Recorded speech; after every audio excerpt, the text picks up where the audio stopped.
ठीक है सर। मेरा चेहरा तो आपको समझ में आएगा ना। ठीक है सर। इतना आपको डेयरिंग हुआ है क्या? मैं डिप्टी चीफ मिनिस्टर, जी नंबर सर। दे दो मुझे, मैं डायरेक्ट आपको देता हूँ। हाल ही में महाराष्ट्र की राजनीति में एक नया विवाद सुर्खियों में आया। यह मामला है राज्य के उप मुख्यमंत्री अजीत पवार और डीएसपी अंजलि कृष्णा के बीच फोन पर हुई तीखी बहस का। इस घटना का एक वीडियो भी सोशल मीडिया पर तेजी से वायरल हो रहा है, जिसमें अजीत पवार और महिला आईपीएस अधिकारी के बीच तीखी बहस देखने को मिल रही है। लेकिन पूरा मामला क्या है, चलिए विस्तार से समझते हैं। नमस्ते, सत्य हिंदी देख रहे हैं और मैं आपके साथ प्रिंस सिंह।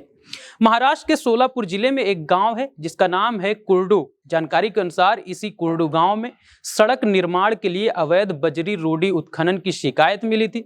इस शिकायत पर कार्रवाई करने के लिए करमाला की डीएसपी अंजलि कृष्णा मौके पर पहुंची थी। अंजलि कृष्णा की बात करें तो हाल ही में महाराष्ट्र में नियुक्त एक आईपीएस अधिकारी हैं जो मूल रूप से केरल की बताई जा रही हैं। खैर, मौके पर पहुंचकर डीएसपी ने अवैध उत्खनन के खिलाफ कार्रवाई शुरू कर दी। इस दौरान स्थानीय लोगों और पुलिस के बीच तीखी बहस शुरू हो गई।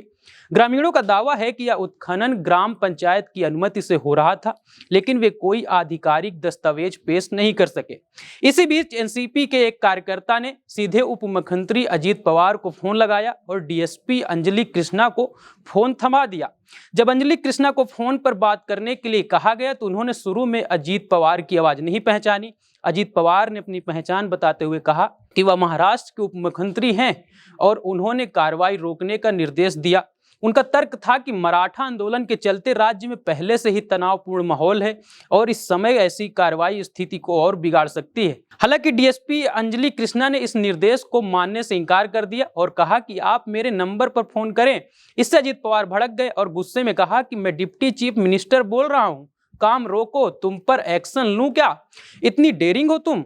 इसके बाद उन्होंने डीएसपी का नंबर लिया और वीडियो कॉल के जरिए उनसे बात की। वीडियो कॉल में अजीत पवार ने फिर से कार्रवाई रोकने के लिए तहसीलदार से बात करने का निर्देश दिया।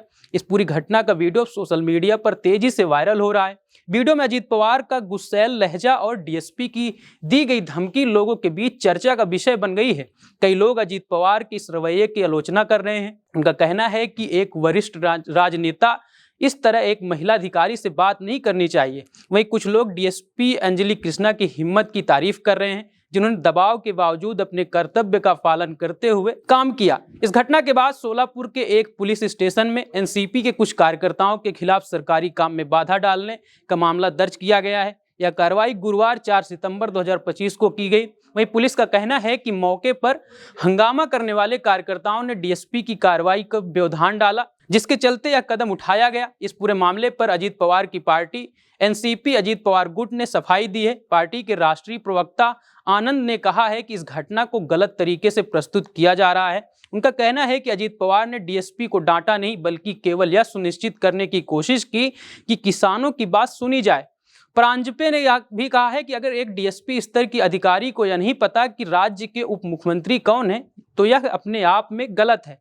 प्रवक्ता के अनुसार कुर्डू गांव में किसान तहसीलदार की कार्रवाई के खिलाफ एकजुट हुए थे और अजीत पवार ने केवल इतना कहा कि कार्रवाई को तब तक रोका जाए जब तक किसानों का पक्ष सुना नहीं जाता। उन्होंने यह भी जोड़ा कि अजीत पवार का स्वभाव स्वच्छ और स्पष्ट है और वह किसी गलत काम का समर्थन नहीं करते। अगर कोई कार्यकर्ता गलती करता है तो अजीत पवार उसके खिलाफ कार्रवाई की सलाह भी देते हैं।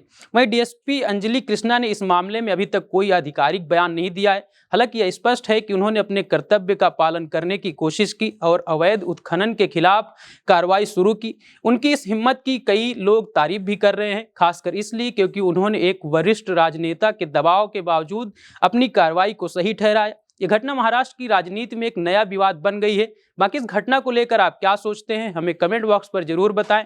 साथ ही तमाम और वीडियो के लिए सत्य हिंदी को सब्सक्राइब करें। धन्यवाद।